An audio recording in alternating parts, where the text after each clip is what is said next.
আজ বাংলাদেশে যদি আমরা এটা করতে পারতাম, এই দেশে চাঁদাবাজি হইতো না। একজন মানুষকে সামনাসামনি ধরে নিয়ে পিটাচ্ছে, মারছে, পাথর দিয়ে মেরে ফেলছে, কিছুই বলার নেই। আর কিছু বলার নেই মানে আপনি যে নামাজ আদায় করেন, আল্লাহ রসুলে বিশ্বাস করেন, সবাই মিলে দল মত বাদ দিয়ে যদি ওই জায়গায় একভাবে মানব প্রাচীর হয়ে দাঁড়িয়ে যাওয়া যায়, শুধু আমরা 8-10 জন না, আমাদের সাথে আমার আল্লাহ ফেরেশতাও পাঠাবে। এটা বাংলাদেশে যদি আমরা কায়েম করতে পারতাম, এই 1 বছর 2 মাস চলছে, আমার মনে হয় এ দেশের বদনাম বাইরের দেশে এত ছড়াইতো না। বাইরে যাওয়া যাচ্ছে না। আমি তো বেশিরভাগই বাইরের দেশগুলোতে ঘুরি, যা অবস্থা, কান ঝালাফালা হয়ে যায় কথা উল্টা পাল্টা শুনতে। অথচ সেই জন্মের পর থেকে সূরা মাউন আমরা পড়ে যাচ্ছি, এখান থেকে এখনো পর্যন্ত কিছুই নিতে পারিনি। নবীজি ছেলে 2টাকে সম্পদ সহ নিয়ে আসলেন। কিছু দূর আসার পরে বললেন, তোমাদের বাড়িতে চলে যাও। ইতিহাসের কিতাবে লেখা আছে, ছেলে 2টা কিছু সম্পদ নিয়ে রাসূলুল্লাহকে বলেছিল, হে আল্লাহর নবী, এগুলো আপনি নেন, কারণ আমরা তো আদায় করতে পারি নাই। আদায় যদি করতে পারতাম এতদিন ঘোরাতো না। আপনি একবারই যখন আমাদের আদায় করে দিলেন, অন্তত এইগুলো রাখেন। বিশ্বনবী জানিয়েছেন, সন্তানেরা, পৃথিবীতে আল্লাহ আমাকে ঘুষ নেওয়ার জন্য পাঠান নাই।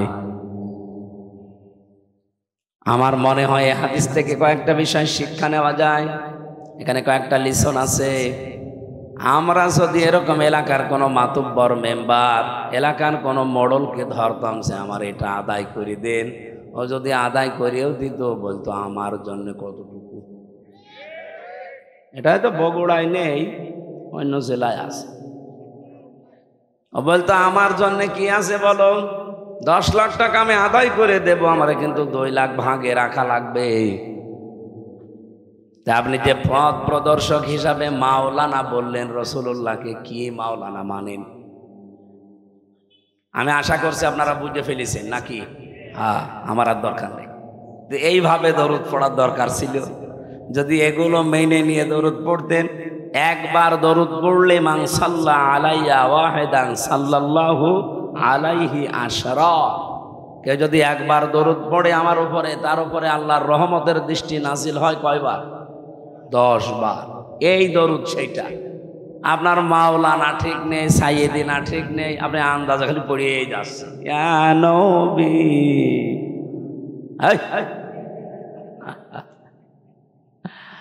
না, আমি আশা করবো আপনারা এটা ঠিক করবেন ইনশাআল্লাহ।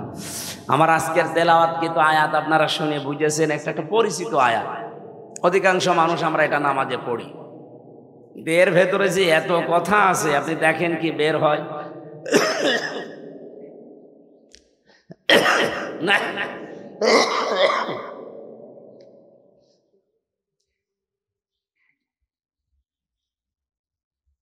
সূরার নাম সূরা হুমাযা। আমরা অনেকে মনে করি হুমাযা মনে হয় কারো নাম। আমি একজনের জমজ মেয়ে হয়েছিল, শুনেছিলাম যে কি নাম রাখলেন, বলছে হুমাযা আর লোমাযা। কোথায় পেয়েছে নাম? বলছে কোরআন শরীফ পড়তে গিয়ে পেয়েছি, ওয়াইলুল লিকুল্লি হুমাযাতিল লোমাযা। আপনি কি জানেন এর বাংলা অর্থ কি? কোরআনে পেয়েছে, আবার বাংলা অর্থ লাগবে কেন? কিন্তু বাংলা অর্থ হচ্ছে সামনে এবং পেছনে নিন্দাকারী। খুব ভালো না?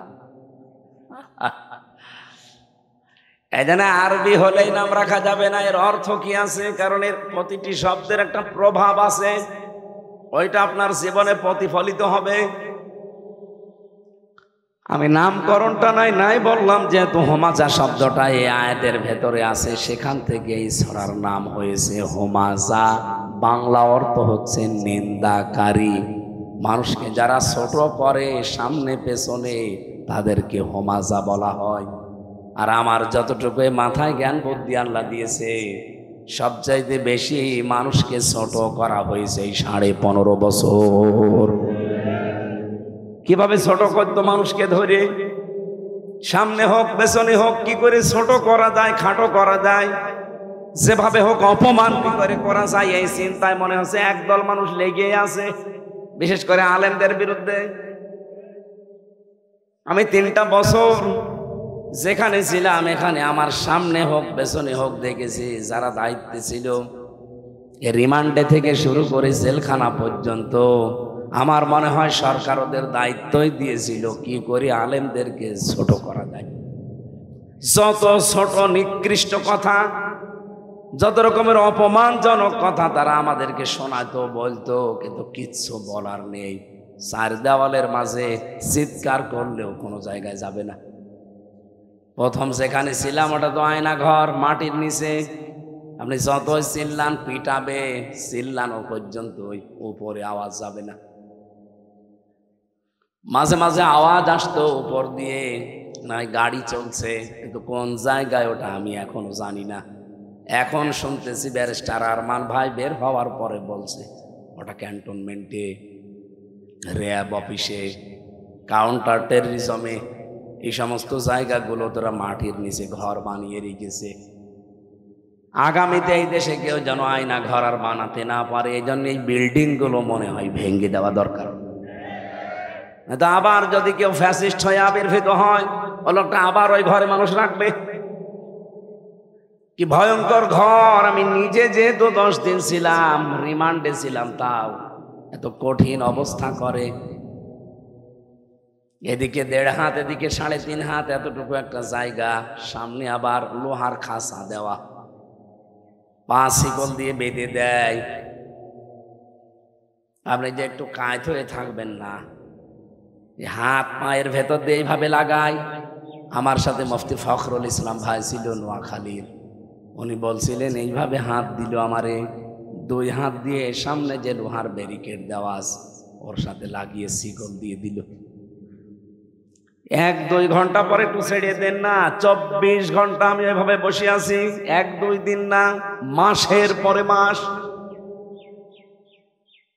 এই যে মানুষ শুয়ে থাকে, এটা যে কত বড় নিয়ামত।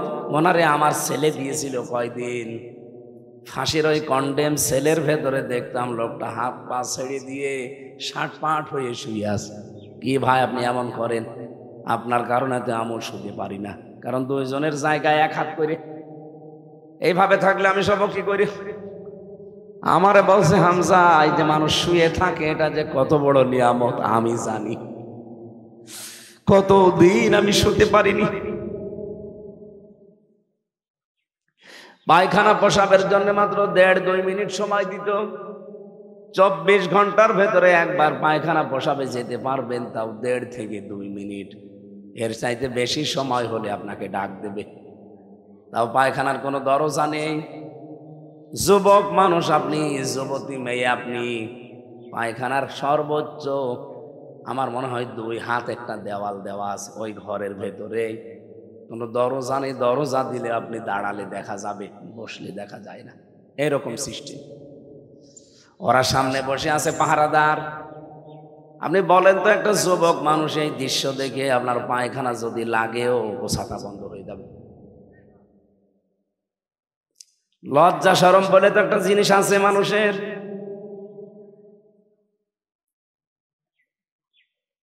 সকালবেলা 1 মুঠ খাবার দিয়ে যেত, কয়েকটা ছোলা দিত। দুপুর বেলায় 1 বাটি ভাত দিয়েছে, ওর ভেতরে ডাল দেবে, তরি তরকারি দেবে, 5-6 রকম তরকারি একসাথে মিশিয়ে, পারলে খান, না পারলে ফেলে দেন। কিছু দিন ভাত পেয়েছিলাম, ভাত না, মনে হচ্ছে ভাতের ভেতরে পোকা কিলবিল করছে। বছরের পর বছর পড়ে থাকে এরকম চাউল গোডাউনে, সেখান থেকে ওরা নিয়ে আসে।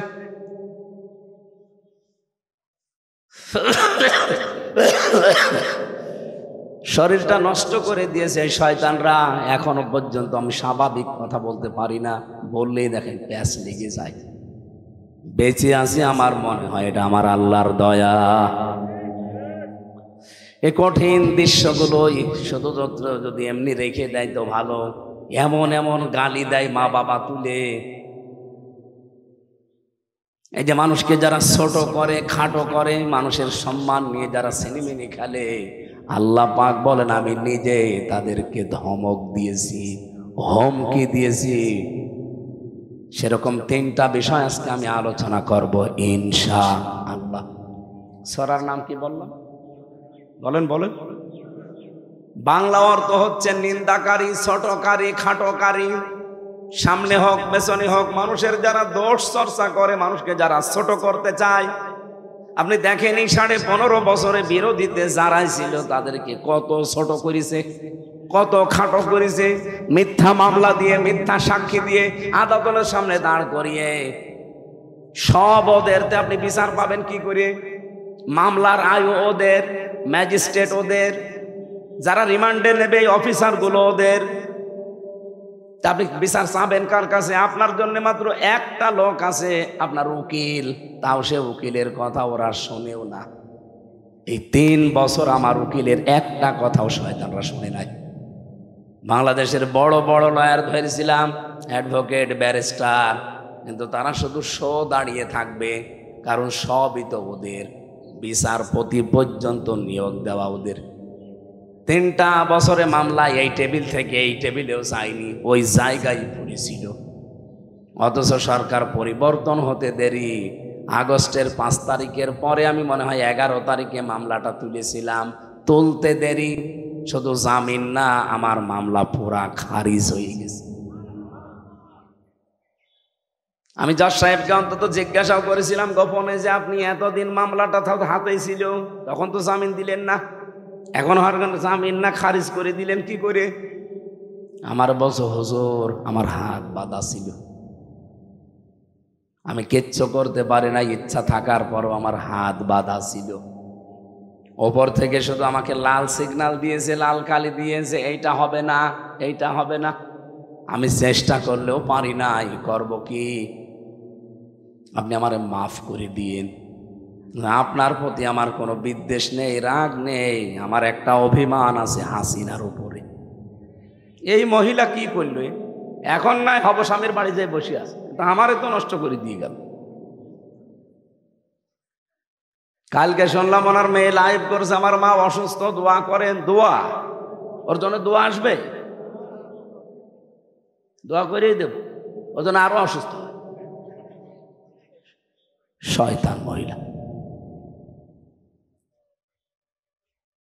আরে ভাই আমার মতো একজন না, বিরোধীতে আমরা যারা ছিলাম হাজার হাজার মানুষকে এভাবে কষ্ট দিয়েছে।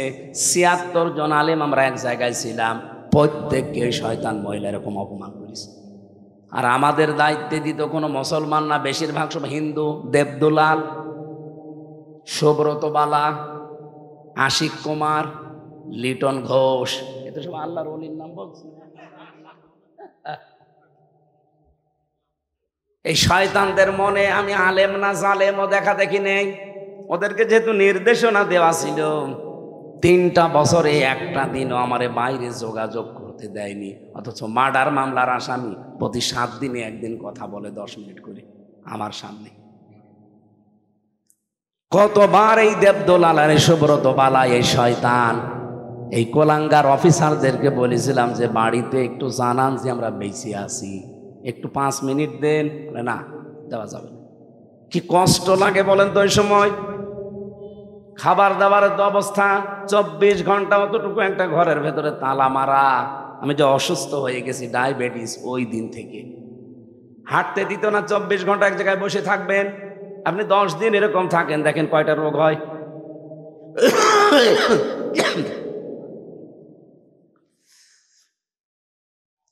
আমি এখান থেকে আপনাদের শিক্ষা দিতে চাই আয়াত দ্বারা। এখানে নারী পুরুষ যারা আছেন, আল্লাহ যেহেতু ধমকি দিচ্ছেন, হুমকি দিচ্ছেন, আল্লাহর ধমকে চাই তাই ব্যাপার না। আল্লাহ এমনিতে সহসায় ধমক দেন না, কিছু কিছু মানুষকে আল্লাহ ধমক দিয়েছেন। তার ভেতরে এই 3 প্রকার মানুষ। ওয়াইলুল লিকুল্লি হুমাযাতিল লুমাযা, যারা সামনে পেছনে মানুষকে ছোট করার চিন্তায় থাকে, মানুষের গীবত করে, এর কথা ওর কাছে লাগায়, তালাতালি করে, নির্দোষ মানুষের উপর একটা দোষ চাপিয়ে নিজে ভালো সাজে। এই সংস্কৃতি বাংলাদেশে নেই। কত মানুষকে দেখছি নিজের দলে অন্যায় করে, অন্যায়টা যখন হয়ে যায় তখন বলে নিরপরাধ একটা মানুষের ওপরে দোষটা চাপিয়ে দে, ওর নামে চালিয়ে দেওয়া, অসুবিধা নেই। আপনি জানেন এটা কত বড় অপরাধ? আল্লাহ বলেন আমি ধমক দিয়েছি এরকম মানুষকে যারা নিজে অন্যায় করে অন্যের ওপরে চাপিয়ে নিজে সাধু সাজে। এটা তো শুধু ধমক দিয়ে শেষ করিনি, আমায় ইয়াকসিবু খাতিয়াতান আও ইসমান সুম্মা ইয়ারমি বিহি বারিআন ফাকাদ ইহতামালা বুহতানা ওয়া ইসমান মুবিনা।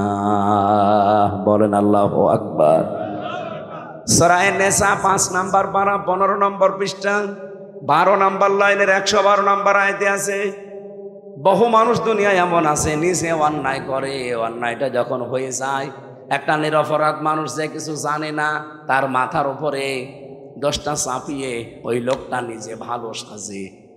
আল্লাহ বলেন এ যেন পাপের বোঝা বহন করে নিয়ে বেড়াচ্ছে। বলেন না?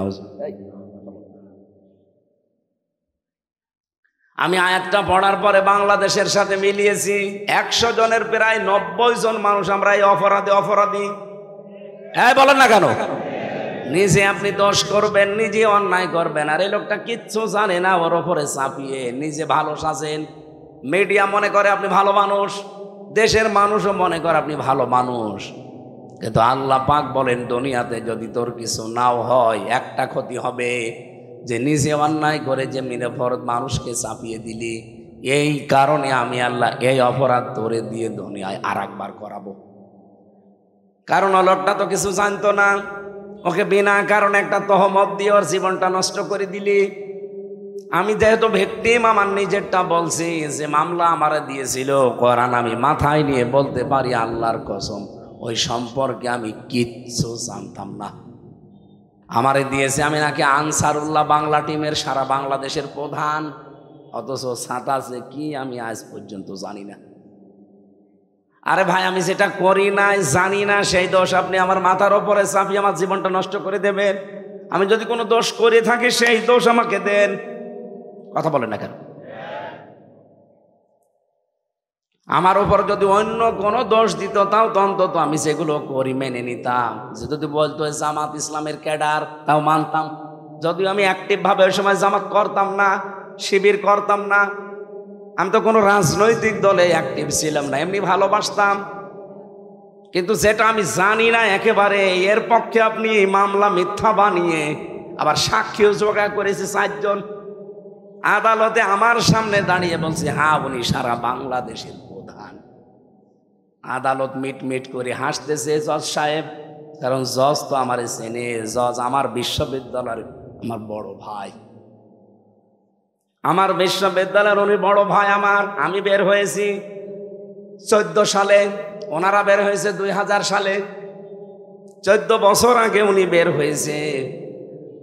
ওই লোকটা জজ হয়ে বসে আছে, পরিচয় আগেই নিয়েছে যে আমির হামজা আমার বিশ্ববিদ্যালয়ের ছোট ভাই, ও বাংলাদেশের আনসারুল্লাহ বাংলা টিমের সারা দেশের প্রধান হয় কি করে? কারণ সরকার যা শিখিয়ে দিয়েছে, প্রশাসন যা বলেছে ওরা গড় করে তাই বলছে।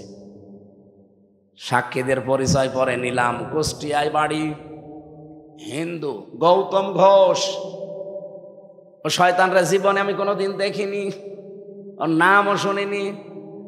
ওরা পরে জেলখানা থেকে বের হয়ে আগস্টের 5 তারিখের পরে যখন পরিবেশ এসে গেল, একদিন যে বললাম দাদা আপনি, হুজুর কিছু বললেন না, খুব বিপদে আছে। ওই সময় আমারে টাকা দিয়েছিল, আমি করবো কি? আমারে বললো এই টাকা থাকলো যে শুধু তুমি বলবে যে হুজুরকে আমরা চিনি, এই চালিয়ে দিয়েছে। উনি তো আর আল্লাহ রসুল বিশ্বাস করে না। না আরো পিছনে ভাই, পেছনে মানে মানুষ আছে। ওনারে আমি যদি কোরআন হাদিস দিয়ে ওয়াজ করি দাদা কিয়ামতে কিন্তু জবাব দেওয়া লাগবে, ও বিশ্বাস করবে তো? কিয়ামতে বিশ্বাস করে না, আল্লাহ রসুলও বিশ্বাস করে না, ওরে বোঝাবো কি করে? ওই দিন বলেছিলাম দাদা একটা কথা মনে রাখেন, আপনি যেহেতু একটা নিরপরাধ মানুষকে একটা বানানো দোষ চাপিয়ে দিলেন, আপনাকে দিয়ে এই জঙ্গি কাজ আল্লাহ করাবে। দেখবেন আপনার দ্বারা এমন একটা কাজ প্রকাশ পাবে, আপনি অপমান হবেন যে এখন আমার বাঁচার উপায় কি আছে। না, নিরপরাধ মানুষকে যদি কেউ ফাঁসিয়ে দেয়, তার জীবনে কোনো ক্ষতি হয়ে যায়, ওই অপরাধ থেকে ও যদি মন থেকে মাফ না করে, আল্লাহ মাফ করবে না। ও তো আর আল্লাহ বিশ্বাস করে না, ওরে বলা লাগবে যে ভগবানও আপনাকে মাফ করবে না।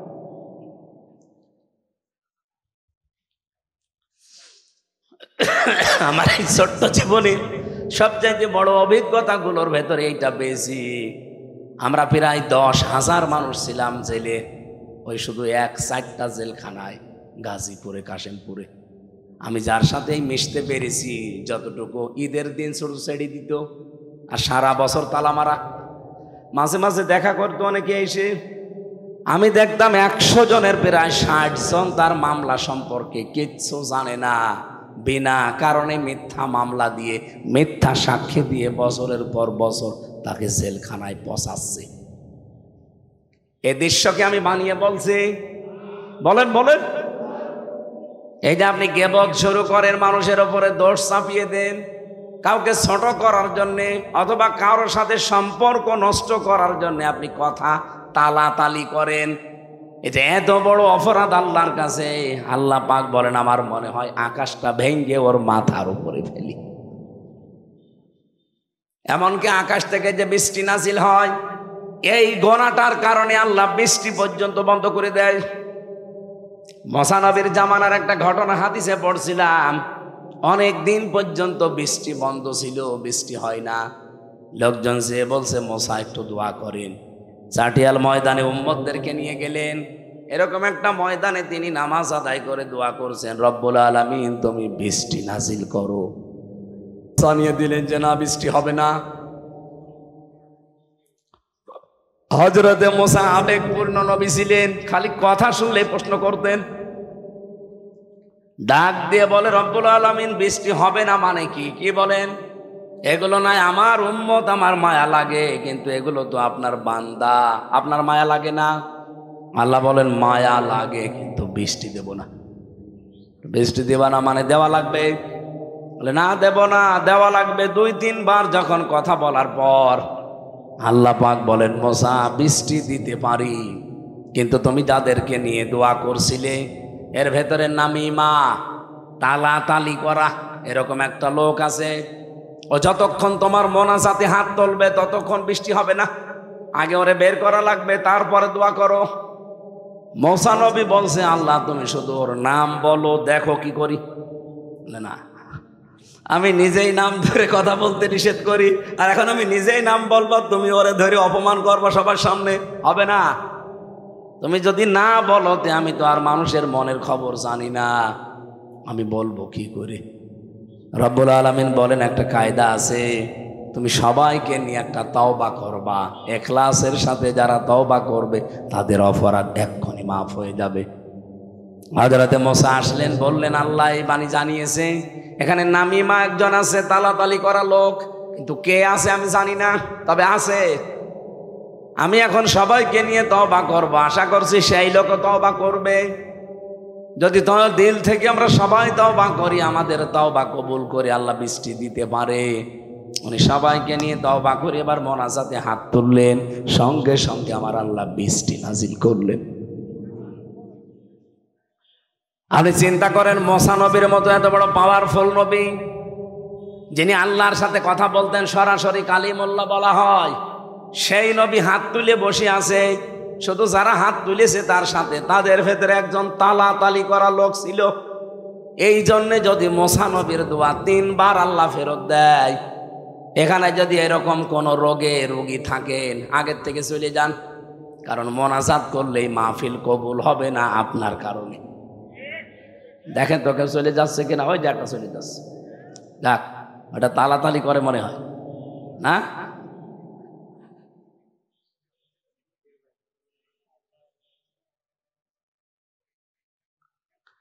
আপনি কি এই গোনাটাকে ছোট মনে করছেন? কত বড় গোনা টের পাচ্ছেন? এর শাস্তি কি? আল্লাহ শাস্তির ধরন দিয়েছেন। আল্লাহ বলেন কাল্লা লা ইউমবাযান্না ফিল হুতামা, কখনোই না। এই হোমাজার লোমাজা যারা দুনিয়ায় করবে, সামনে পেছনে মানুষের গীবত করবে, পরনিন্দা করবে, পরচর্চা করবে, এর কথা ওর কাছে লাগাবে, মানুষকে সামনাসামনি অপমান করে, পেছনে পেছনে অপমান করে, এই মানুষগুলোর জন্য প্রথম শাস্তি আমি হোতামায় ফেলবো। কোথায় বলেন বলেন? হোতামা কি? আল্লাহ নিজে প্রশ্ন করছেন, ওমা আদরাকা মাল হুতামা। নবী আপনি জানেন হোতামা কি? যেহেতু নবীজি জানেন না, আল্লাহ জানাচ্ছেন এবার, নারুল্লাহিল মুকাদা, এটা আল্লাহর জ্বালানো আগুন। বগুড়াবাসী খুব খেয়াল করে দেখেন, আমি জাহান্নামের 100টা স্তরের কথা পড়েছি কোরআনে। আমরা অনেকে 7টা জানি, যে জাহান্নাম কয়টা? 7টা জানি, আমি 100টা পেয়েছি কোরআনে। জাহান্নামের এই স্তরগুলো 100টার উপরে আপনি কোন জাহান্নাম আল্লাহ জ্বালিয়েছেন এই কথা আমি পাইনি।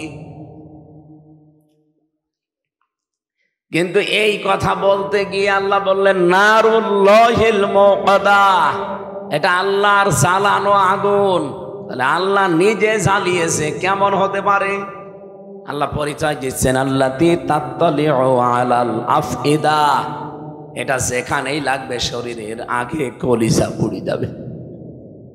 আমার তো মনে হচ্ছে এই গুনাহ যেহেতু কম বেশি আমাদের সকলের ভেতরে আছে, এই যে নিন্দা করা, গীবত করা, এটা আমরা ছোটখাটো মনে করে করে যাচ্ছি। আল্লাহর এই বানানো জাহান্নামের হোতামার নিজের জ্বালানো আগুনে যদি একেবারে শরীরের কোনো নখও লাগে, সঙ্গে সঙ্গে কলিজা পুড়ে শেষ। ইন্নাহা আলাইহিম মুকসাদা, এই জাহান্নামের ভেতরে দেওয়ার পরে আল্লাহ উপরে ঢাকনা দিয়ে ঢেকে দেবে। ফি আমাদিম মামাদ্দাদা, যতই চিৎকার করেন, ভেতরে লম্বা লম্বা খুঁটি করা আছে, আগুনের খুঁটি, পিঠ মোড়া দিয়ে চিরদিনের মতো বেঁধে রাখবে। দৃশ্যটা যদি শুধু কাফেরদের জন্য হতো আমি বলতাম না, এগুলো যেহেতু আমাদের জীবনে ঘটতেছে সামনে, যেন এখনই আমরা পরিবর্তন হব। দুনিয়া একদিকে যাক, আমি গীবত করব না। মেয়েদের ভেতরে স্বভাব বেশি, এক কথা বলছে না কেন? সম্মানিত মা বোনেরা, শুধু নামাজ পড়া, রোজা রাখার, কালো বোরকা পরা ইবাদত না, নিজের চরিত্রকে সংশোধন করবেন। যে দুনিয়ায় একদিকে চলে যাক, আমি অন্তত কারো বদনাম করব না, গীবত আমার দ্বারা হবে না। নবীজি বলেন, গীবত যদি কেউ করে সে যেন মরা ভাইয়ের গোশত খায়। ইমাম আবু হানিফা রহমতুল্লাহ আলাইহে, তার জামানায় একজন লোক এসেছে, হঠাৎ মুখ দিয়ে কথা বললেই পচা গোশতের গন্ধ বের হয়। দুর্গন্ধ টের পেয়ে তিনি বললেন, আল্লাহর বান্দা পচা গোশত খেয়েছেন? বলে না তো, আমি আজ 1 সপ্তাহ গোশত জাতীয় কিছু খাইনি। ইমাম আবু হানিফা বললেন, না অবশ্যই আপনি খেয়েছেন, নয়তো আপনার মুখ দিয়ে পচা মাংসের গন্ধ আসতো না। লোকটা বলে, হ্যাঁ আমি আজকে এমন একটা গোশত খেয়েছি যেটা না খেয়েও খাওয়া হয়। আমার এক ভাইয়ের বদনাম করেছিলাম আমি। ইমাম আবু হানিফা বললেন, আল্লাহর বান্দা, এইটাই আমার আল্লাহ তোমার মুখ দিয়ে বের করছে। এটা যদি সত্যি এখন এই দৃশ্যগুলো আমরা দেখতে পেতাম, এখানে বহু মানুষের মুখের কাছে দাঁড়ানো যেত না। বলেন, আমার জীবনের অন্যান্য দিনগুলো যাই হোক, এই 7 দিন আমি কোরআন শরীফ সামনে নিয়ে গ্যারান্টি দিতে পারি, এই 7 দিনই আমার দ্বারা কোনো গীবত হয়নি। কারণ এই 7 দিন দিনের বেলা 24 ঘন্টা আমি কোনো কথা বলিনি। আমার কথা বের হইতো না, কথা বলবো কি? কিছু হলে ডাক্তার বলেছিল এভাবে লিখে দেবেন যে আমার কথা বলা নিষেধ, আমি কথা বলতে পারছি না। কেউ আসলে এটা ধরিয়ে দিতাম যে দেখেন, সেদিন চট্টগ্রাম থেকে, সিরাজগঞ্জ থেকে, ফরিদপুর থেকে প্রায় 7-8 দল গিয়েছে আমার বাড়ি।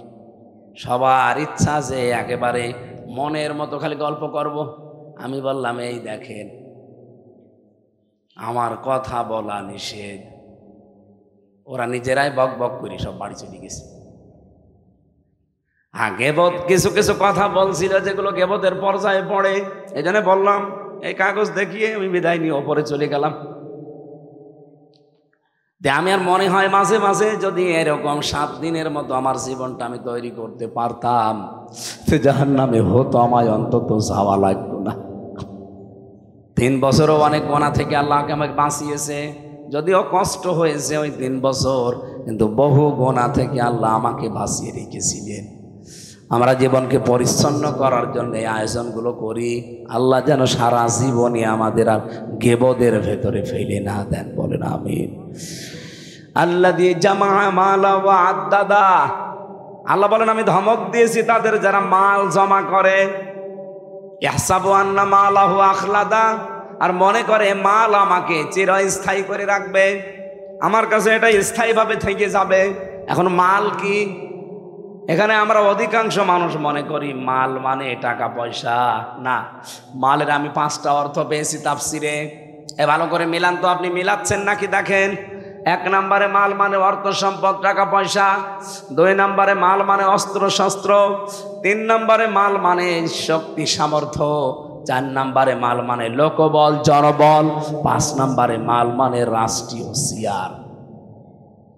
এই 5টা বিষয় যারা জমা করে আর মনে মনে ভাবে এটা আমাকে স্থায়ী করে রাখবে, এটা আমার কাছে চিরস্থায়ীভাবে থেকে যাবে, আল্লাহ বলেন কাল্লা, কখনোই না। তোর আগে এরকম বহু মানুষ জমিয়েছিল, এক জায়গায় করেছিল, কিন্তু সেগুলো তাদেরকে চিরস্থায়ী করে নাই, তাদের কাছে স্থায়ীভাবে থাকেও নাই। তার প্রমাণ আবুল আহাব মন্ত্রী ছিল। মা আগনা আনহু মালুহু ওয়া মা কাসাব, তার মাল সম্পদ ছিল, সে যা উপার্জন করেছিল একটাও তার কাজে আসে নাই। জীবনের শেষ দিকে তার প্লেগ রোগ হয়ে গোশত পচে পচে শরীর থেকে পড়ে পড়ে ও মারা গেছে।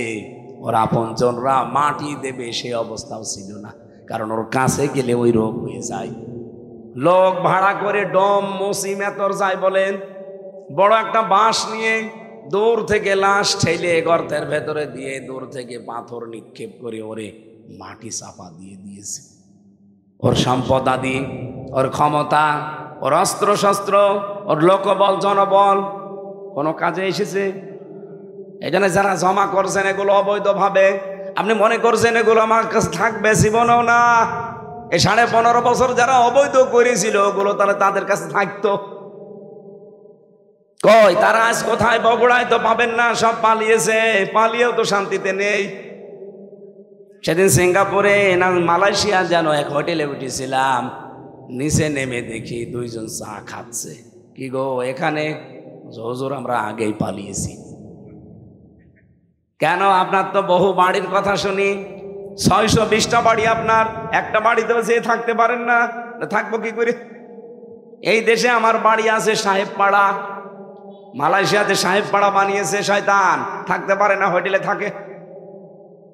মালয়েশিয়াতে 20 লাখ বাঙালি থাকে, যদি আমারে দেখতে পায় বাইরে পিটিয়ে ভর্তা বানিয়ে ফেলবে।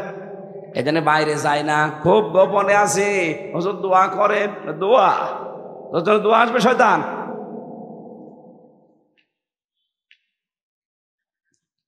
এরকম বাস্তব প্রমাণ দেখার পরেও যদি কারো জীবন পরিবর্তন না হয়, কেন আপনি লোকবল জনবল অর্থ সম্পদ অস্ত্র শস্ত্র রাষ্ট্রীয় চেয়ার পাওয়ার জন্য মরিয়া হয়ে উঠেছেন? এগুলো থাকবে আপনার কাছে? না, থাকবে না। তাহলে কোরআন মিথ্যা হয়ে যাবে। অবৈধভাবে উপায় করলে জীবনেও থাকবে না, সব হাতছাড়া হয়ে যাবে। কিছু করার নেই ভাই, আমি এগুলো জানি না।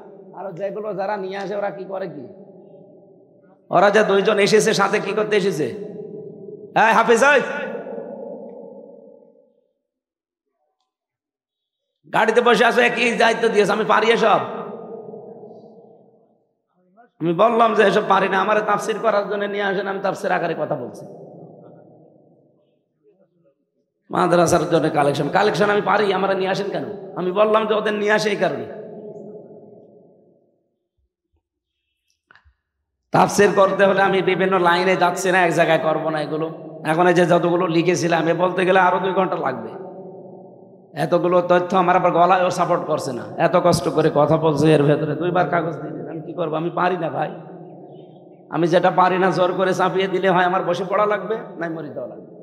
আমি পারি না এই কালেকশন, আমি জানি না, পারি না। আমি যে আপনার কাছে বলবো ভাই 5 টাকা দেন, এই হাওয়া তো দেওয়া লাগবে আগে, ওই হাওয়া ওরা দিতে পারে, ওদের কাছে দেন। এই দেন, ওর কাছে মাইক দেন। তাহলে একবার একটা কাগজ দিচ্ছে কেন? না না, আপনি করলে করে নেন, 5 মিনিট করে নেন, তারপরে কথা বলছেন। নেন নেন নেন নেন, এতিমখানার জন্য মাহফিল দিয়েছেন আপনি। আরে না, আপনি 5 মিনিট কথা বলেন আগে।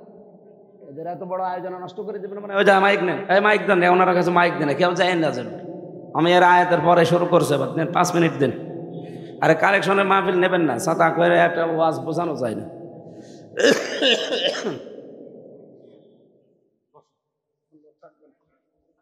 দাও দাও দাও, তাড়াতাড়ি দাও।